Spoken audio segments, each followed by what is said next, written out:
Good afternoon to everyone. Hola, buenas tardes a todos.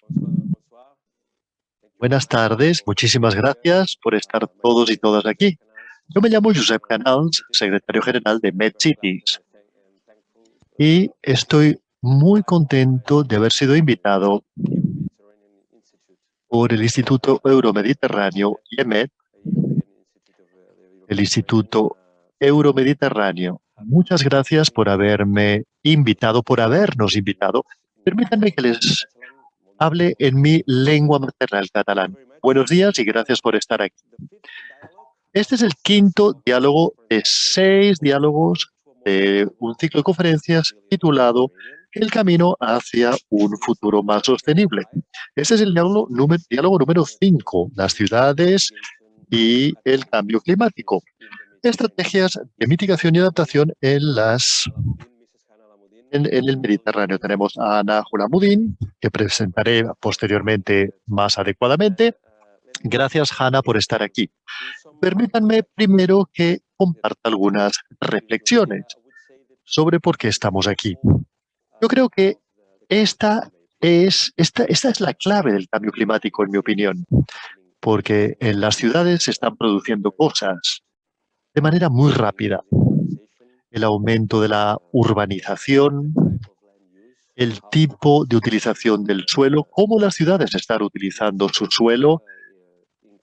Cuando las ciudades aumentan su tasa de urbanización, ¿existe una planificación urbana, un urbanismo adecuado en nuestra región? O sea que los impactos son variados y muchas personas se sienten atraídas por las ciudades porque en el campo es difícil ganarse la vida. De manera que llegan a la ciudad en búsqueda de una mejor vida en la zona mediterránea.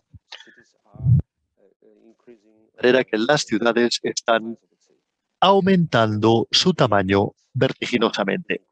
El impacto de este aumento y las ciudades ya existentes implican grandes desafíos, la movilidad y la contaminación ambiental y la utilización del suelo sin una planificación previa. Muchas veces existe una amenaza de la biodiversidad y muchas ciudades han estado perdiendo este gran patrimonio que es la biodiversidad. Pues bien, todos estos retos son retos a los que se enfrentan las ciudades. Y las ciudades sufren, por otra parte, por la falta de competencias. Yo he sido alcalde personalmente y sé cómo sufrimos los alcaldes. Los alcaldes tienen el problema de tener que proporcionar a sus ciudadanos los servicios que necesitan, pero la falta de competencias, la falta de recursos, la falta de los recursos financieros y del poder, es decir, las competencias, que en muchos casos están en las manos de los estados o de los gobiernos regionales. Pues bien, esta es una dificultad añadida para las ciudades. Permítanme que presente brevemente por qué nos encontramos aquí en nombre de MedCities. ¿Por qué MedCities considera que esta es una reunión importante? Voy a compartir con ustedes mi pantalla.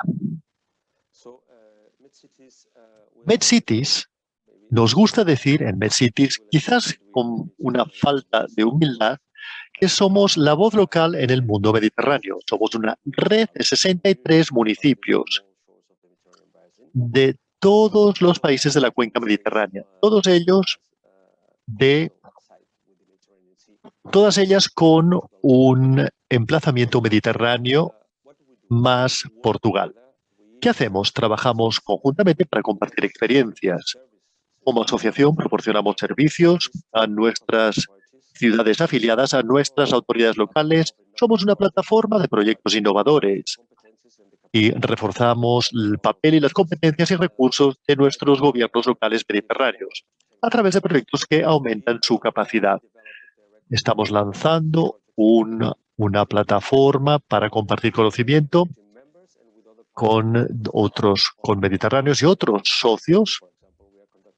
Por ejemplo, estamos llevando a cabo estos proyectos innovadores a través de esta plataforma. Además, como decía, somos una plataforma que comparte conocimiento. Estamos intentando compartir todas las buenas prácticas, además de los errores que cometemos, para no intentar reinventar la rueda cada vez, sino es interesante ver qué otros miembros están haciendo los otros miembros y así aprender los unos de los otros. Y también intentamos, a través de esta acumulación de conocimientos, intentamos proyectarlos para convertirlos en una voz política entre las autoridades locales mediterráneas en la región, promocionando y dando una voz a los para representarles en otras áreas, en otras ágoras. Hemos trabajado en otros campos temáticos como el desarrollo sostenible, la mitigación de la crisis climática, la equidad social y económica. Estos son los principios que guían nuestra acción. Y trabajamos en la planificación estratégica, la biodiversidad, el medio ambiente, la cohesión social, un desarrollo sostenible a nivel económico y un proceso urbano sostenible. Y esta es la razón por la cual estamos aquí. Hemos sido invitados por esto y nos sentimos muy agradecidos. Pues bien,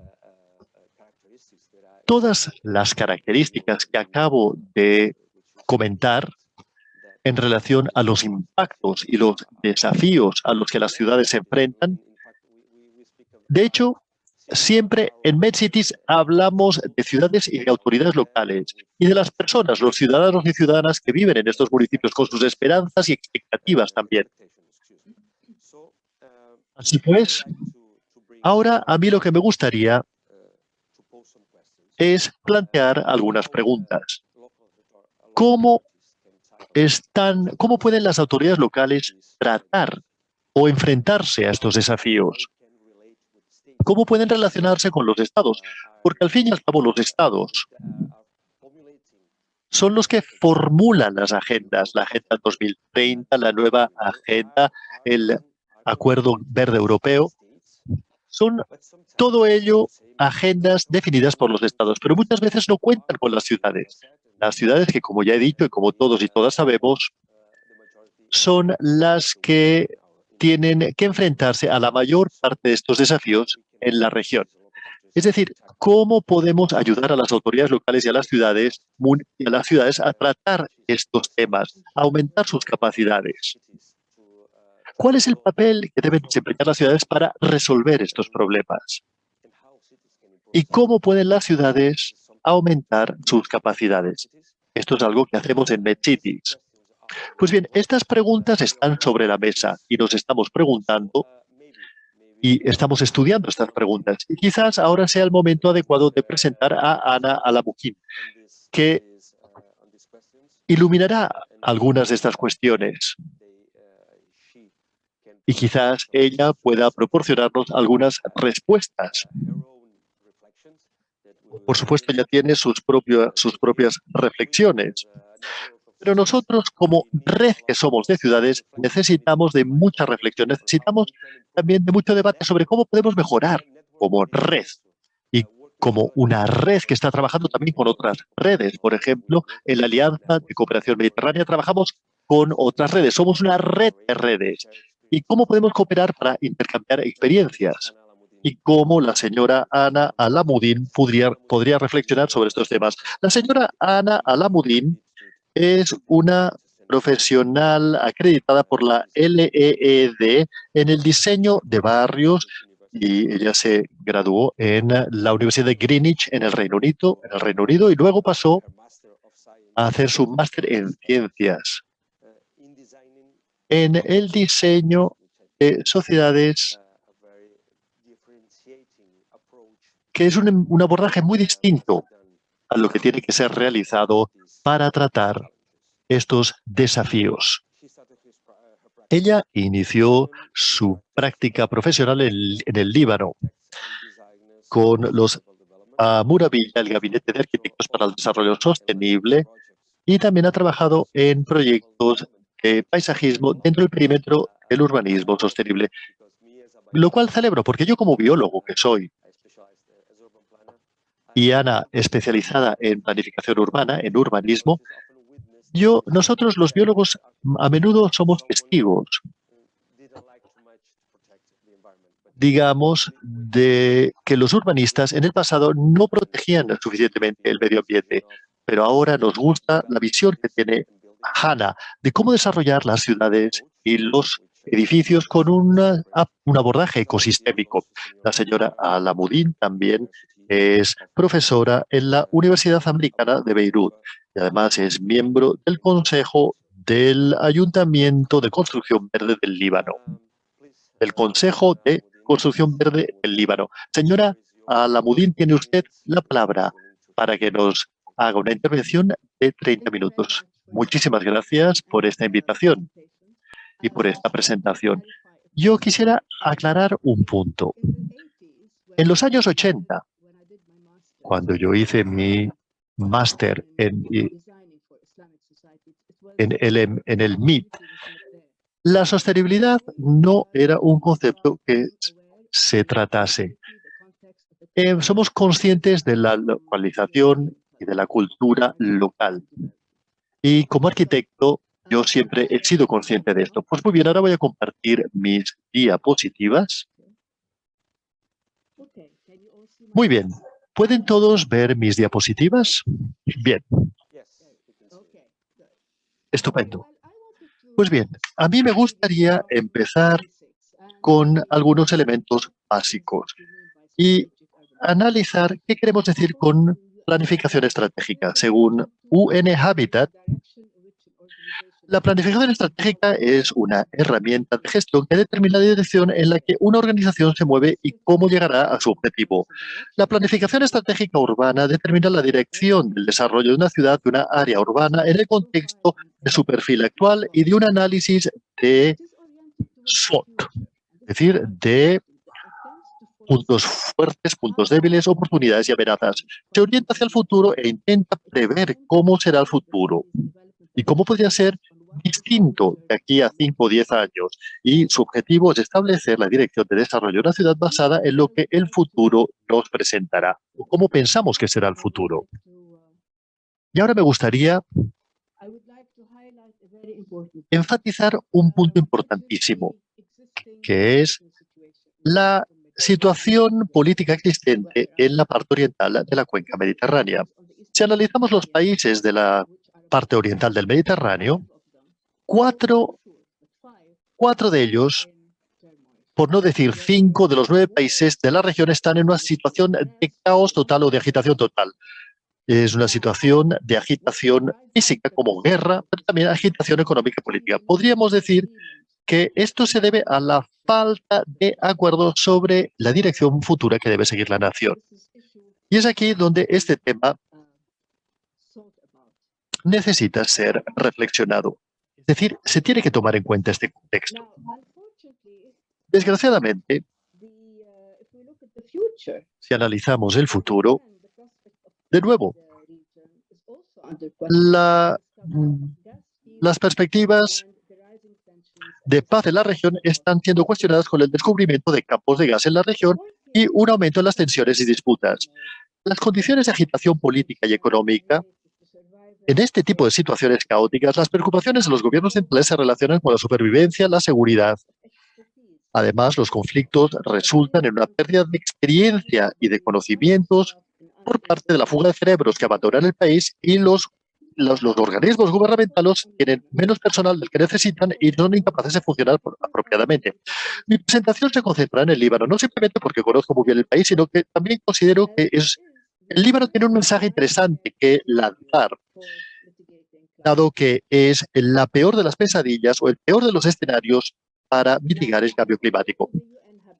Según UN Habitat, el Líbano es un país altamente urbanizado, con casi un 90% de su población que vive en centros urbanos y casi un 65% de sus habitantes viven en 5 aglomeraciones urbanas principales. Según la UNHCR, el país ha acogido 1,5 millones de refugiados sirios en una población global de aproximadamente 6,8 millones, lo cual convierte el Líbano en el país con el número mayor de refugiados sirios per cápita en el mundo. En lo que se refiere al cambio climático, sabemos que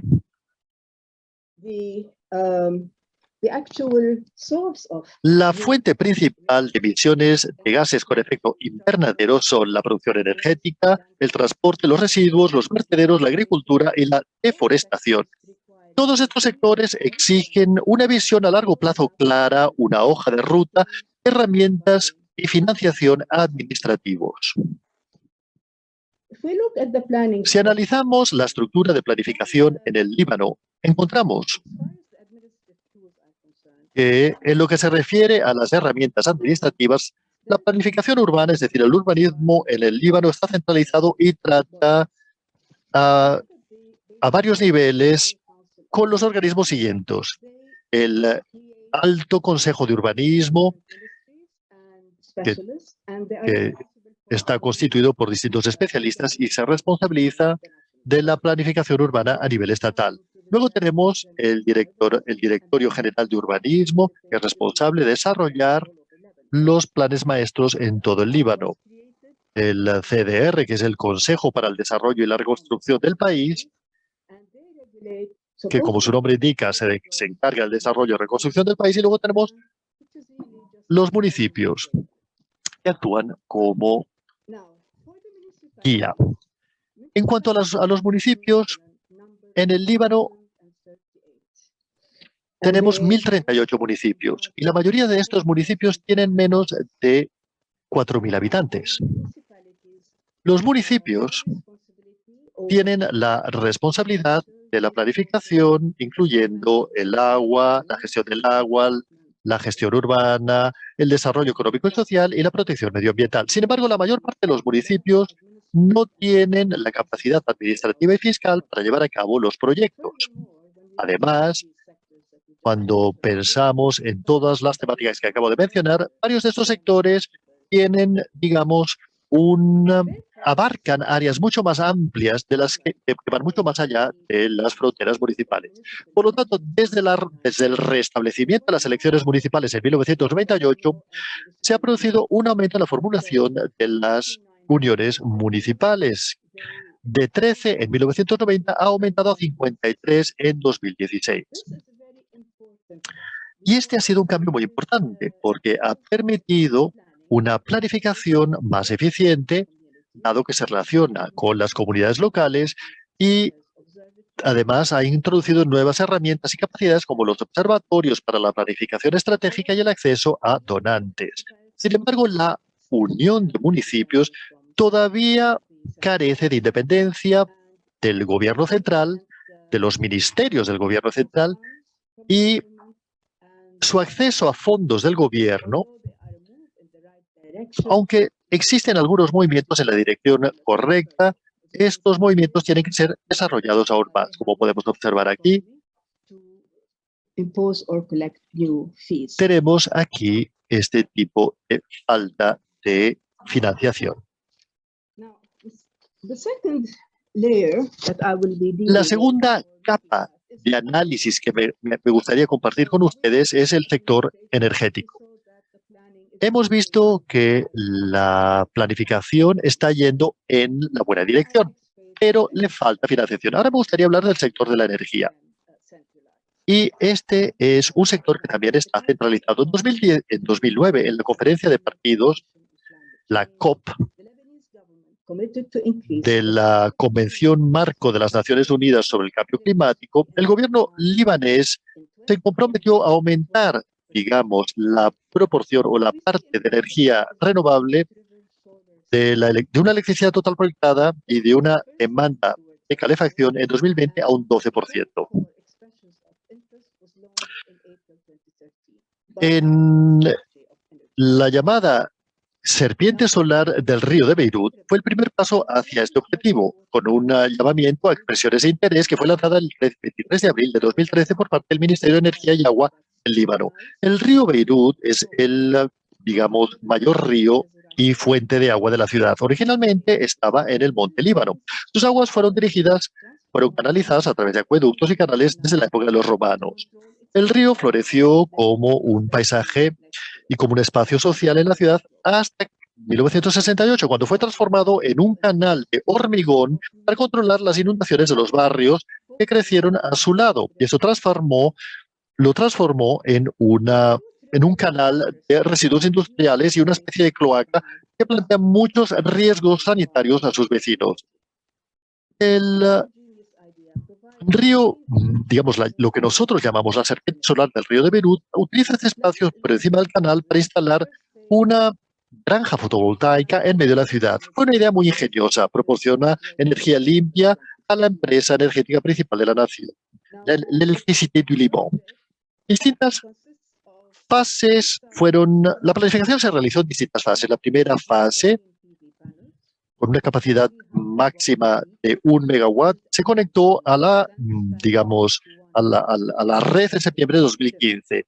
La ERSS, es decir, la red solar del río Beirut, está compuesto por 3.600 paneles de PV de policristalino,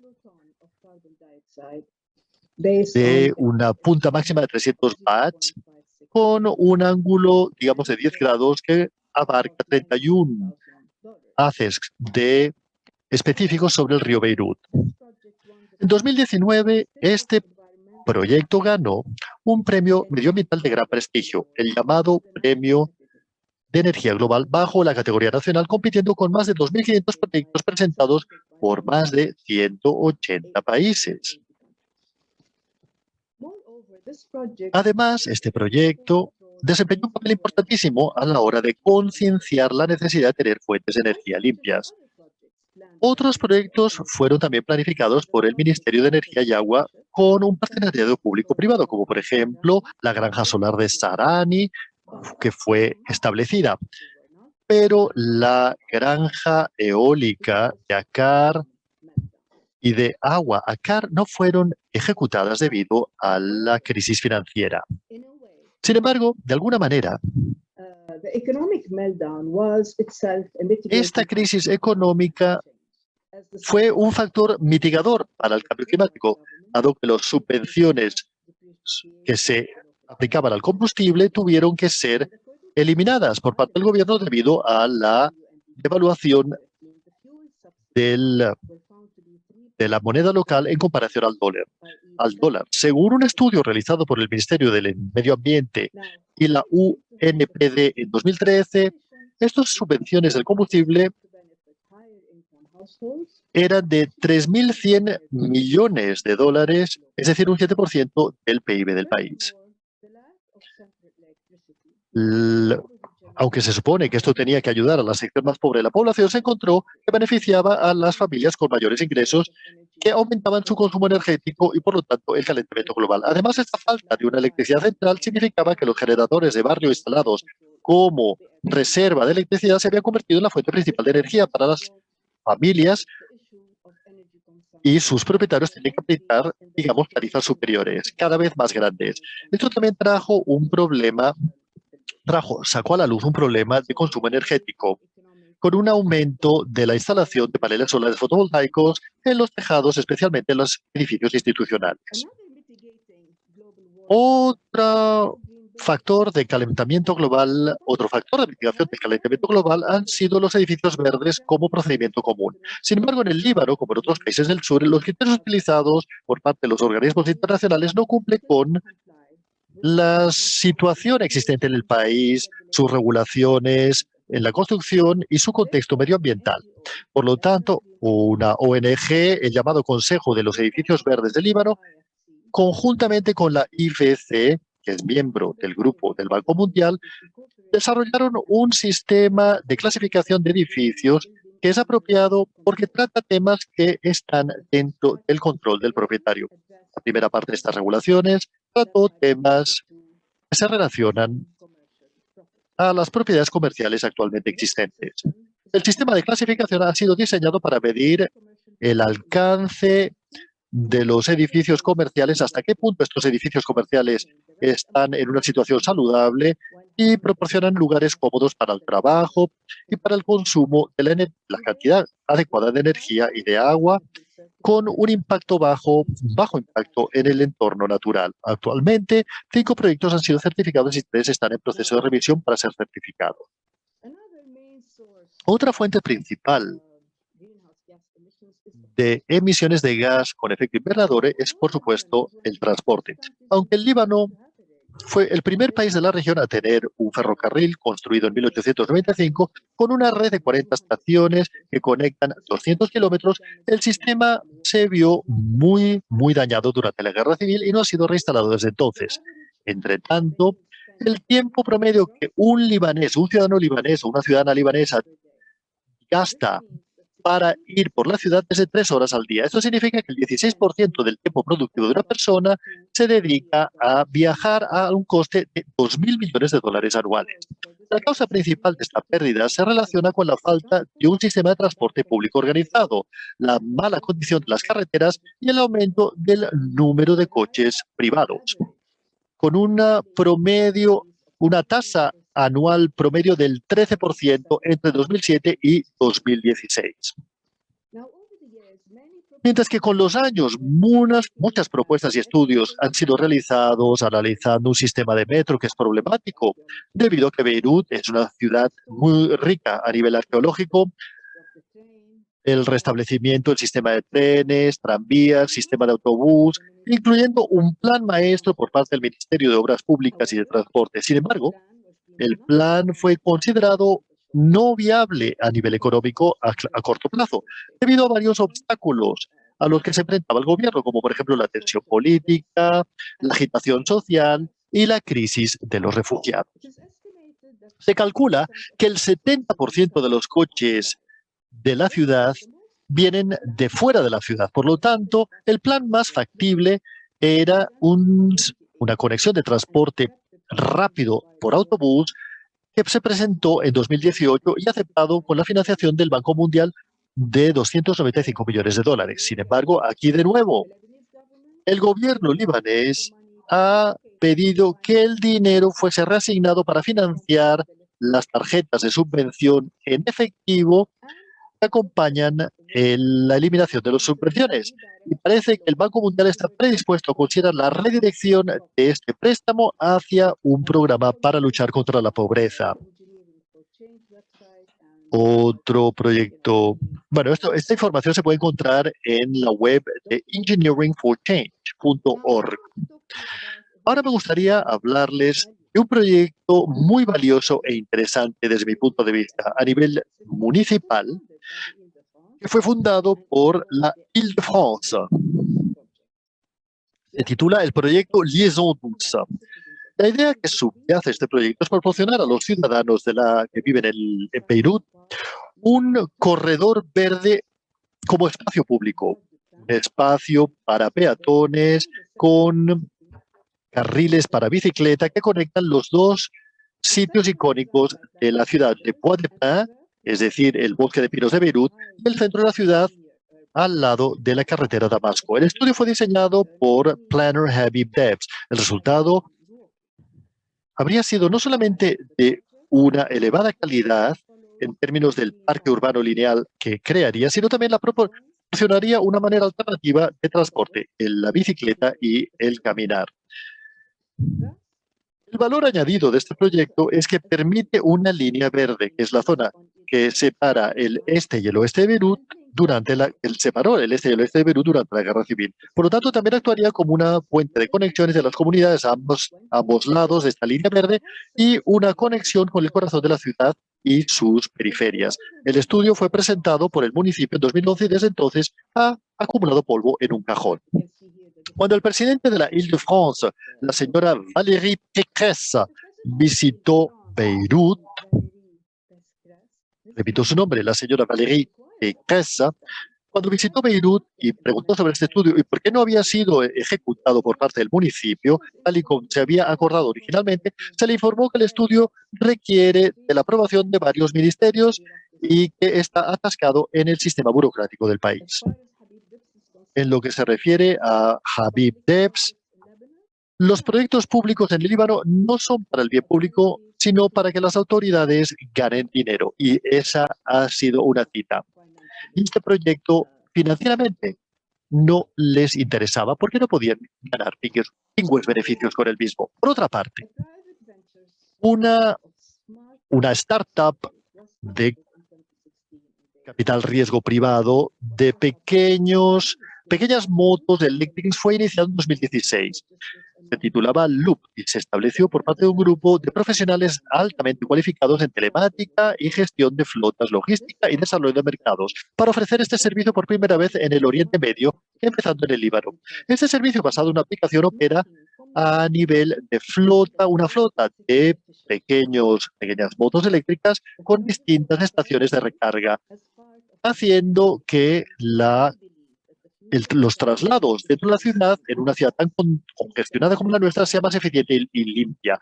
La filosofía de la empresa es, como parte de una economía de compartir, creemos que el futuro del transporte se basa en el acceso más que en la propiedad. Loop fue considerada una de las principales 100 startups de la región por parte de Forbes Middle East en 2017. Otro proyecto a pequeña escala que también me parece muy interesante es el proyecto Charani Stairs. El proyecto fue financiado por UN Habitat y Solidaridades Internacionales y diseñado por Emergent Vernacular Architecture, el estudio EVA. La rehabilitación de las escaleras Charani es un proyecto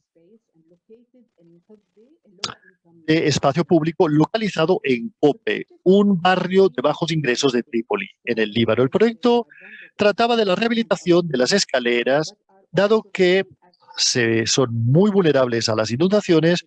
Y otro tema también es el acceso principal al barrio del centro histórico de Trípoli y también a sus souks, sus mercados. El proyecto también trata sobre la integración social, dado que el 15% de la comunidad son refugiados sirios y la recuperación después del conflicto, dado que las escaleras están localizadas cerca de un área en la que existen conflictos entre ambos barrios por distintos perfiles sectarios, los Jabal Mohen y los Tabané. Algunos grupos de enfoque fueron establecidos para implicar a las comunidades y para escuchar sus preocupaciones y necesidades. Y el material utilizado para las escaleras había sido fabricado a nivel local y además con algunas tejas acústicas. Y el mural fue diseñado en colaboración con un artista local, Alfred Adler, y representa a una chica local que murió a la edad de 11 años después de haberlo coordinado completamente con su familia. Ahora bien, tanto el trabajo de las tejas y el mural fueron apreciados por la comunidad y el espacio actualmente está siendo utilizado como espacio para reuniones matutinas y para hacer, digamos, distintos itinerarios por la ciudad. La inclusión del árbol del limonero se refiere a la industria del cítrico histórica en la ciudad, que se ven, bueno, estos limoneros se ven muy pequeñitos en esta diapositiva. Bien, una buena herramienta para mitigar el cambio climático es el espacio verde, como todos y todas sabemos. Pues bien, Beirut tiene 0,8 metros cuadrados de espacio verde por habitante, en comparación a los 9 metros cuadrados por cápita recomendados por la Organización Mundial de la Salud. Por otra parte, si nos remitimos de nuevo al río Beirut, una iniciativa llevada a cabo por la firma The Other Data, el otro Dada, una empresa de consulta y de arquitectura regenerativa dirigida por Adib Dada, ha llevado a cabo una investigación amplia sobre el río Beirut y sus áreas circundantes, donde un entorno muy rico existe a nivel cultural, como por ejemplo el Festival de Agua Armenio de Barrabar y el Eid musulmán. Frente al desinterés expresado por los ministerios y las instituciones responsables del río Beirut, la empresa consultora decidió pasar a la acción más específica y concreta. Un proyecto simple, el bosque Miyawaki, el primero en el Líbano. Con este enfoque, el alcalde, sin el fin, intentaba ganar acceso al suelo, pero la financiación fue fácilmente recogida utilizando la aplicación SUGI, es decir, una iniciativa global de urbanización sostenible, y la aplicación Aforest, que es un proveedor de servicios para crear bosques indígenas, nativos, con una gratuidad en su mantenimiento y naturales. El bosque Miyawaki es un bosque de muchas capas, 30 veces más denso que otros bosques hechos por la mano del hombre y que captura 30 veces más CO2 y 30 veces más contaminación. Está creciendo 10 veces más rápido y restaura el estado de salud del suelo y su biodiversidad en lugares degradados. Se ha convertido en un bosque completamente autosuficiente solo 3 años después y no requiere ningún tipo de irrigación o mantenimiento. En mayo de 2019, las Other Data plantaron el primer bosque urbano nativo del Líbano. Los voluntarios de distintos historiales se unieron al proyecto y ayudaron en la plantación y su mantenimiento. El proyecto no únicamente restauró el primer ecosistema boscoso, sino que reunió a ambas comunidades. La segunda parte de esta plantación se completó en noviembre de 2019 con 2.000 árboles nativos que abarcan 500 metros cuadrados de tierra restaurada para el río tan contaminado de la capital. El río de Beirut ganó el Premio Impacto del Futuro de 2019 y también el Premio Impacto Social en 2020. El proyecto, por lo tanto, ha alcanzado muchos hitos. Ha pasado de ser el primer bosque Miyawaki del Líbano a convertirse en un proyecto piloto que puede ser replicado con éxito en muchas otras ciudades del Líbano y más allá. Estamos expandiendo el río Beirut con su bosque en noviembre y plantaremos otros 3.200 árboles allí para integrarlos en los itinerarios y en el espacio público central. También estamos plantando un bosque lineal dentro del municipio de Chilla dentro de 2 semanas.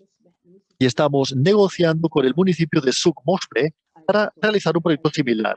Todo esto son citas de Adit Dada. El proyecto, digamos, fue diseñado por ellos. Y dado que he mencionado Chilla, quisiera mencionar otro proyecto Chilla, que es una historia de éxito a nivel municipal. Chilla fue uno de los suburbios más afectados por la guerra civil de 1975 en Beirut. Muchos de sus edificios todavía conservan las marcas de esa guerra porque era una de las líneas fronterizas entre las partes en el conflicto. Un área altamente poblada en el municipio ha conducido al presidente a acordar un cambio estratégico para la percepción de esta área, para atraer empresas a través de espacios verdes públicos y trabajando con distintos grupos de interés del área, de grupos de familia y de parroquias, desde las parroquias hasta las empresas locales. La estrategia de este municipio también se ha dividido en 3 partes. El municipio permite el uso temporal de algunas parcelas no construidas en el área como jardines y áreas de juego. El municipio también ha establecido un jardín y un espacio comunitario y también ha invertido en una red de espacios adicionales y servicios como por ejemplo jardines, instalaciones deportivas, cafeterías para animar estos espacios municipales. El proyecto también ha sido muy exitoso y permite a los residentes un espacio abierto para disfrutar. Estos espacios también pueden ser utilizados para brindar apoyo económico. Aquí tenemos el llamado proyecto Muro Jardín, que es un proyecto implementado por la FA y financiado por la OCA, el Fondo Humanitario del Líbano. Los refugiados sirios y las comunidades anfitrionas en el Líbano están mejorando su nutrición gracias a la FAO, una iniciativa que ha ayudado a las familias a construir jardines, microjardines verticales a partir de materiales reciclados. Cada uno puede utilizar plantas con 2 tipos de vegetales consecutivos cada año. Y el proyecto pone en el punto de mira a las familias monoparentales dirigidas por mujeres y a aquellas familias con un enorme número de hijos. Y los beneficiarios incluyen a 30 familias libanesas vulnerables sin tierra y 120 familias sirias. Hablando de residuos, este es un proyecto llamado la montaña de residuos de Saida. La montaña de residuos de Saida se convirtió en un símbolo de la crisis de gestión de residuos en el que al que se enfrentó el país. Establecido en 1982, recibió unas 300 toneladas de residuos sólidos diariamente de 250.000 personas que vivían en los 15 municipios que circundaban Saida. Esta montaña de residuos llegó a tener 55 metros de altura y cubría un área de 60.000 metros cuadrados. Localizada en la parte sur de la ciudad, a tan solo 200 metros de distancia de las residencias, la montaña de residuos constituía una verdadera amenaza a la salud de los residentes, puesto que no tenía una base adecuada. Y los residuos a menudo se filtraban en el océano. En abril de 2016, el Programa de Desarrollo de las Naciones Unidas, la UNDP, y el Ministerio del Medio Ambiente y el municipio de Saida inauguraron el proyecto Jardín para reemplazar esta montaña de residuos. El proyecto fue financiado por el gobierno libanés e implementado a través del Ministerio del Medio Ambiente y la UNPD. Durante el acontecimiento, se rodó un documental sobre el proceso de rehabilitación de este lugar a partir de la degasificación y la clasificación de los residuos, desde rocas a plásticos, papel y finalmente la creación de un vertedero para enterrar en los residuos orgánicos. El resultado fue un jardín de 33.000 metros cuadrados y más de 10.000 árboles. Este es un vertedero en el Mediterráneo que ha tenido éxito. El gobierno todavía le falta un plan maestro para tratar la gestión de los residuos. El residente promedio produce hasta 1,2 kilogramos de residuos sólidos cada día, con más de 3/4 partes de los mismos destinados a vertederos abiertos. Por lo menos 2 vertederos están siendo utilizados todavía en el Mediterráneo. El Costa Brava, que vemos a la derecha, y el Burj Hammoud, que vemos a la izquierda. Un individuo probablemente ha hecho más para el reciclado de residuos que cualquier otra entidad en el Líbano. Él es conocido como el rey de los residuos de Beirut. Es el ingeniero Ziad Abi Taker, que lanzó el proyecto medioambiental Cedro para clasificar y hacer un compostaje. En 1999, después de volver de Estados Unidos, pronto se tuvo que enfrentar a la corrupción a la hora de tratar con los municipios principales y otros organismos gubernamentales.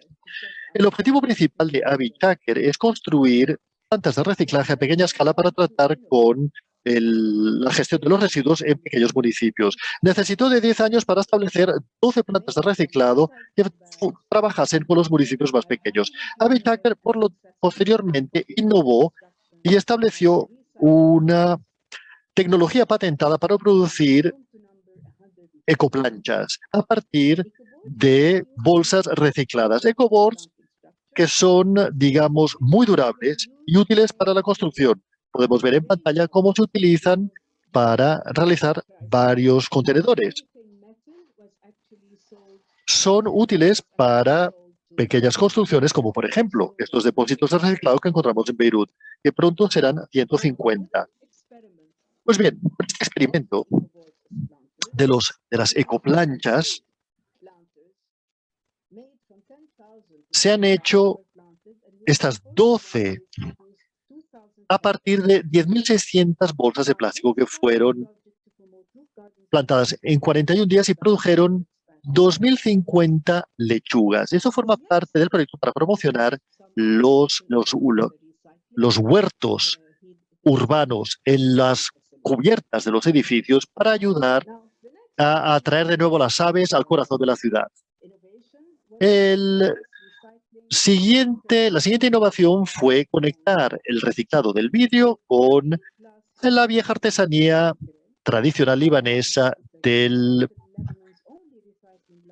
cristal, de producción de cristal. Esta iniciativa de reciclado de vidrio verde se inició en 2013, después de que la fábrica de vidrio reciclado fuese bombardeada en 2006. Aquí ha colaborado con los 6 artesanos que hacen vidrio en el país para producir unos productos de vidrio multicolor preciosos. Y finalmente, a guisa de conclusión, está claro que la situación tan precaria en la que se encuentra el Líbano ha hecho que el gobierno central y los ministerios sean incapaces de satisfacer las muchas recomendaciones e informes hechos por parte de las agencias donantes para la mitigación del cambio climático. Un pequeño aspecto positivo de esta situación económica trágica a la que se enfrenta el país ha sido la eliminación de subvenciones,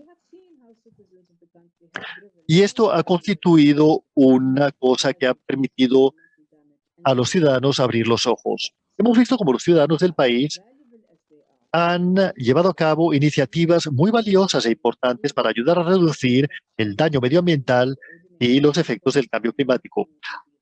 Aunque sean valiosos, sin embargo, estas iniciativas para la mitigación del cambio global, del cambio climático y del calentamiento global necesitan de una estructura con planificación, coordinación y seguimiento. El cambio climático es una cuestión global y los gobiernos necesitan rendir cuentas.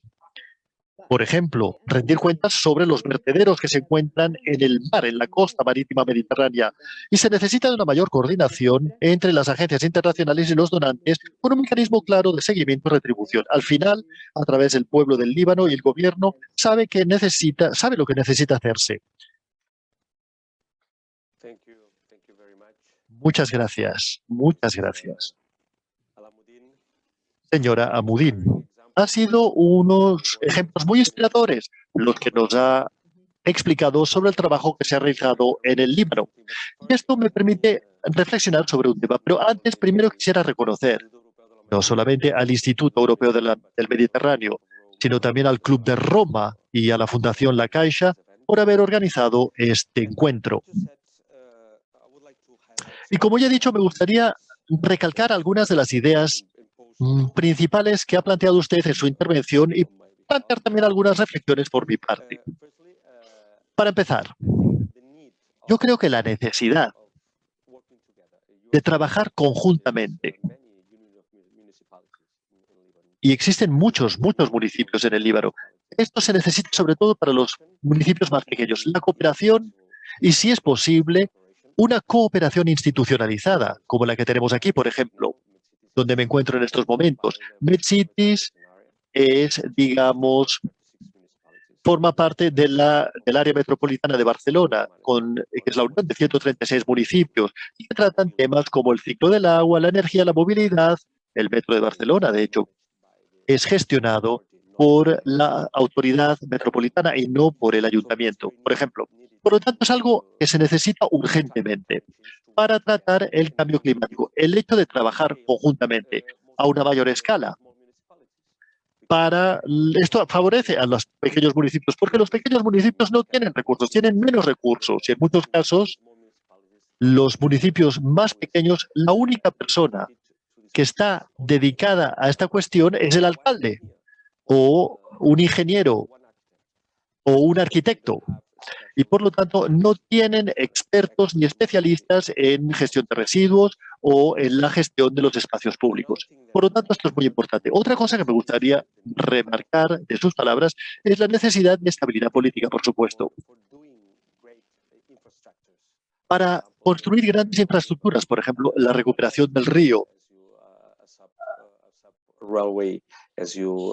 Ahmed, como usted ha expresado, es triste ver cómo el dinero que proporcionan los donantes internacionales simplemente no va al objetivo que se espera o no contribuye al objetivo final que se quiere alcanzar. Por lo tanto, es muy importante tener estabilidad política y una planificación estratégica, una planificación urbana estratégica. Y se han hecho algunos estudios de urbanismo a nivel euromediterráneo para algunas ciudades estratégicas. Y esto se está convirtiendo en algunas acciones específicas en los últimos 10 años. Por lo tanto, cito e insisto, es muy importante planear. Es importante saber qué estamos dispuestos a hacer para superar los mandatos, para ir más allá de las orientaciones políticas en algunos aspectos. Por supuesto, tienen que existir distintas organizaciones políticas, pero existen algunos temas principales que tienen que alcanzar un consenso general. Este es uno de los aspectos principales que he, de alguna manera, concluido de sus palabras. Necesitamos de grandes consensos para la planificación y para la recuperación de ríos, por ejemplo, para la planificación de la ampliación de las energías renovables. Esto precisa de grandes consensos, porque son grandes proyectos que tienen que ir más allá de un único mandato. Por lo tanto, para mí es muy importante esto también. Otro tema importantísimo para mí, y esto lo puedo extraer de sus palabras, es la implicación de las personas, de los ciudadanos. Todo esto se tiene que hacer con la implicación activa de las personas. Por ejemplo, el ejemplo que da usted de las quejas. Esto se tiene que hacer con el público en general. Tenemos que concienciar, tenemos que sensibilizar a la población para cambiar comportamientos, porque también las personas, los ciudadanos exigen soluciones de sus representantes. Es muy triste ver, y es lamentablemente muy común ver, cómo se vierten residuos en lugares como esa montaña de residuos que nos ha presentado. Existen visiones, pero lo que se ha hecho con esa montaña también proporciona esperanza y un buen modelo de conducta sobre cómo tratar este tipo de problemas. Si existe la voluntad política y la voluntad popular para ejercer presión sobre los políticos y para evitar este tipo de acciones.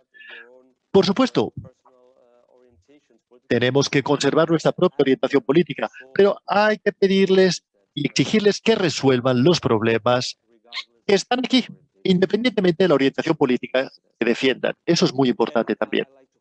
Y también me gustaría recalcar, y esta es una reflexión sobre la importancia, desde mi punto de vista, de espacios públicos verdes. Esta es una buena manera de democratizar. Yo lo llamo espacios públicos democratizadores. Un ejemplo de la situación actual que se vive, por ejemplo, en el proyecto este de la liaison, lo que está intentando alcanzar es importantísimo y tiene un efecto muy positivo en muchos lugares del mundo. Convertir espacios grises en espacios verdes. Esto tiene un efecto democratizador enorme. Es otro tema que me gustaría recalcar. Las distintas escalas y también la capacidad de la restauración, como ha demostrado usted en el caso de la montaña de residuos. Es muy importante mostrar que hay esperanza, que se puede darle la vuelta a una situación. Existen buenos ejemplos, existen malos ejemplos, pero también buenos ejemplos de darle la vuelta a una situación y de que algunas situaciones pueden ser de alguna manera recuperadas, como los ríos que pueden ser recuperados. Y finalmente, en relación a su reacción o la reacción de las personas, hay que plantear, ahora me gustaría plantear preguntas. Ahora le toca al público formular preguntas, pero antes, para romper el hielo, me gustaría a mí plantear una pregunta. Vemos en el caso del río Beirut, señora Alamudin, un ejemplo de un río contaminado, de un río dañado, de un río que fue canalizado y que de alguna manera fue convertido en una cloaca para evitar las inundaciones. Pero hemos visto cómo se ha recuperado el río con todos los meandros del río, con espacios verdes a su alrededor y, digamos, espacios que no necesitan ser urbanizados. Y tenemos un ejemplo en el río Beirut que es una fuente de inspiración. Y la parte, digamos, que ha sido soterrada del río, de alguna manera la parte superior ha sido ocupada o ha sido aprovechada con paneles solares. A mí esto me plantea la cuestión de mitigación o recuperación. Y esto lo podríamos hacer a través de la selección de residuos o evitar la producción de residuos. Es un dilema que también encontramos en el área energética. Tenemos que, de alguna manera, promocionar la producción de energías renovables o tenemos que reducir el consumo eléctrico o el consumo energético. O sea que no estamos cambiando la pauta o el modelo en el fondo. Bueno, Este es un tema en el que usted quizás podría iluminarnos. Y, por supuesto, estamos dispuestos a ver si por parte del público hay alguna pregunta. Nos gustaría muchísimo que el público participase activamente. Quisiéramos que formulasen muchas preguntas. Para empezar, señora Alamudin, ¿podría usted reaccionar a mi pregunta? Sí. Yo creo que la diferencia que existe entre adaptarse o mitigar es cuánto poder tienes sobre la situación a tratar. Porque si tú tienes las riendas del control, estás mitigando. Pero si no tienes las riendas del control, necesitas adaptarte y necesitas hacer lo mejor que puedas con lo que tienes. Y esta es la historia de nuestras vidas en nuestro país. El tema de la canalización del río Beirut, que se produjo en los años 60, por alguna razón, se considera que era algo bastante común. Se produjo también de nuevo en Trípoli. Y dada la terrible situación en la que se convirtió el río, se convirtió auténticamente en una cloaca, decidieron hacer algo que es más útil, es decir, la instalación de paneles solares. Pero finalmente, Adib Data, que fue estudiante mío, por cierto, hoy le he hablado sobre este proyecto y le he preguntado, ¿por qué lo hiciste esto? Y me dijo, porque yo estaba muy molesto sobre la cobertura del río con paneles solares. Y dije, tenemos que recuperar el río con su agua y su ecología. Y esto inició una acción. Por otra parte, yo creo que es un proyecto muy bueno. ¿Qué podemos hacer? La expansión urbana ha llegado hasta el río y es demasiado tarde. Pero bueno, es una buena solución de compromiso entre ambas posibilidades. Sí, es muy interesante lo que dice usted. Si uno tiene poder, puede hacer cosas, puede mitigar. Pero por otra parte, es muy interesante, por supuesto. Sí, continúe, díganos. Quisiera añadir una cosa. Si analizamos, a ver, el tema es un tema global. Cuando yo estaba haciendo mi investigación, he visto tantos estudios y tantos informes hechos por las agencias donantes, etc. Pero al final no hay ningún tipo de seguimiento. Se hacen estudios y los gobiernos no son cuestionados sobre lo que ha ocurrido. Es decir, porque si el proyecto ha sido ejecutado o no, etc. Por lo tanto, existe el tema de la rendición de cuentas y de la responsabilidad. Yo creo que esto tiene que ser aplicable a ambas partes, no solamente al receptor, sino también al donante, y asegurarse de que estén tratando con las personas correctas y que estén tratando con todas las personas en toda la escala, no solamente el gobierno, sino también con los municipios y también con las ONGs. Porque si simplemente tratas a nivel gubernamental, la cosa se detiene allí. Pero si filtras toda la escala comunitaria, siempre habrá alguien que te contará lo que necesita ser realizado. ¡Qué interesante! Y esto me conduce a volver a explicar lo que están haciendo las MedCities. La MedCities constituye este enlace entre los donantes y los receptores finales. Nosotros sabemos exactamente, bueno, a veces, lo que necesitan nuestros afiliados. Y también necesitamos saber lo que quieren alcanzar como objetivo los donantes. Nosotros podemos transformar estas ideas en acciones. O sea que yo creo que se necesita muchísimo esta unión de instituciones, como lo que realiza MedCities. Ana, tenemos dos preguntas. La organización nos ha dicho que o bien podemos responder. A ver, yo creo que una pregunta es más apropiada. Yo la podría responder y la otra quizás la podría responder usted. Se ha mencionado que la mayor parte de los municipios no tienen la capacidad fiscal y administrativa para llevar a cabo proyectos sostenibles. ¿Podría darnos algunos ejemplos de cómo estas ciudades podrían aumentar sus capacidades para mejorar las acciones de planificación urbana? Yo podría decir algo al respecto, pero por supuesto siéntese libre de responder a esta pregunta. Y la segunda, dado que el Líbano sufre de unas escaseces dramáticas, ¿existe alguna iniciativa conducida por los municipios para mejorar la eficacia energética de los edificios o para promocionar la energía, digamos, renovable y sostenible como la energía solar? ¿estos precios de la energía ascendentes promocionarán este tipo de actividad? Muy bien. Yo creo que claramente la crisis energética ha despertado a todo el mundo y ha hecho que la gente sea consciente. La demanda de paneles solares ha aumentado enormemente y ahora la gente se ha dado cuenta de que no solamente es caro, sino que además es poco fiable depender únicamente en la empresa local de electricidad. Aquí se necesitan de varios temas.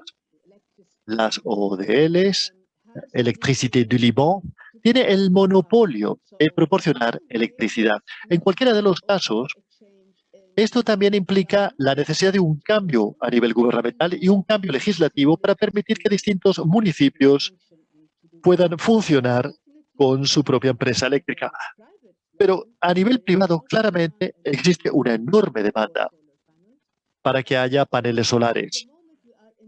Y en estos momentos nos encontramos a nivel local y todavía estamos en modalidad de supervivencia. Todavía vivimos el día a día para sobrevivir. Sin embargo, existe un cambio radical en cómo la gente percibe sus propias vidas, incluso la manera en que están utilizando el dinero y comprando cosas. Las industrias locales se han hecho mucho más fuertes porque las importaciones se han hecho más caras. Por lo tanto, existen muchos productos locales que están aumentando su presencia en el mercado. Así pues, mucho se está haciendo. Y la gente se está dando cuenta de que no necesitan el viejo sistema. De hecho, pueden romper y apartarse y distanciarse del viejo sistema. Ahora bien, tenemos que mantener en mente que existe toda una estructura política en nuestro país que está en control de estas fuentes y de la situación política a la que nos enfrentamos. Y esto debería desmantelarse antes de poder tirar hacia adelante. Esperamos que serán lo suficientemente inteligentes como para darse cuenta de que ellos también necesitan cambiar, porque, bueno, están llegando al final de su lógica. Desgraciadamente, quisiera decir una cosa. Simplemente porque se ha dejado de disparar, esto no significa que la guerra haya acabado, ¿eh?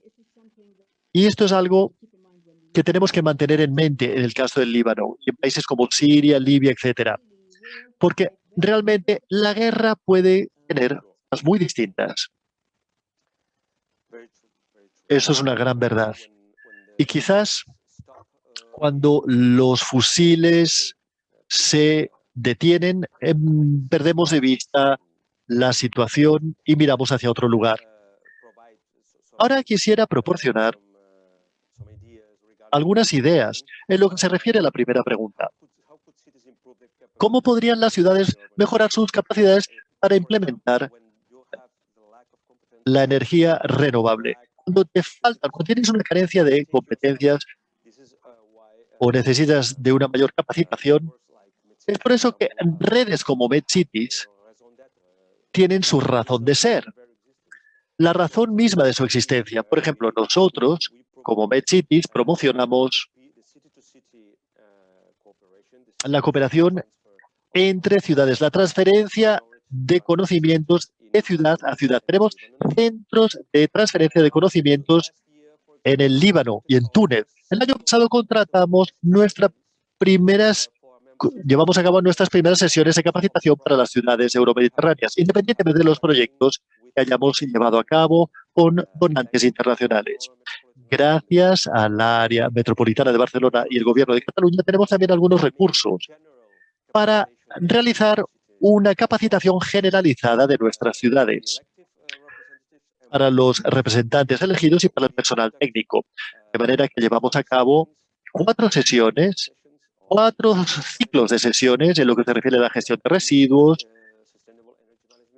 la gestión sostenible de la energía, la movilidad sostenible y la gestión medioambiental sostenible.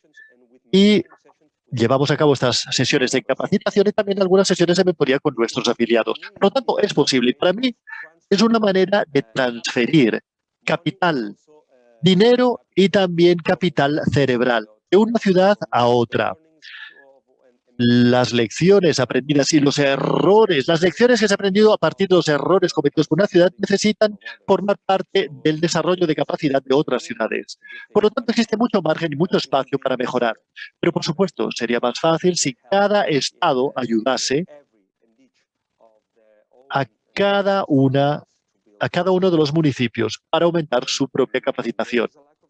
Ahora bien, cuando existe una carencia de esto, cuando falta esto, es cuando organizaciones internacionales como la nuestra entramos en el escenario. A ver, hay más preguntas, voy a verificar. Nos queda como máximo 10 minutos más. La tercera pregunta sería, ¿qué podemos aprender de la experiencia para mitigar la situación climática en las ciudades, Hanna? El problema de las ciudades es una cuestión de densidad. La naturaleza misma de la arquitectura en las ciudades se define a partir de una arquitectura, entre comillas, tradicional. Sin embargo, existe una sección media, que no es la arquitectura tradicional, sino, digamos, los edificios de un tamaño medio,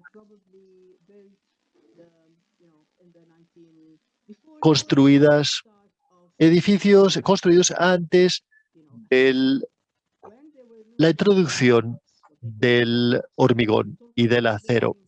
Hablamos de edificios de entre 5 y 7 plantas que crean un clima muy interesante, una situación climática muy interesante, en la que puedes controlar el microclima y también puedes controlar los servicios y también la interacción de las personas con el edificio. Es decir, que yo no estoy absolutamente a favor de la arquitectura tradicional, sino yo estoy a favor de una arquitectura en nuestras ciudades que implica una altura de entre 5 y 7 plantas y que tiene la densidad necesaria para hacer que el desarrollo sea factible. Y por otra parte, no son rascacielos que son medioambientalmente muy poco apropiados porque exigen de muchísima energía.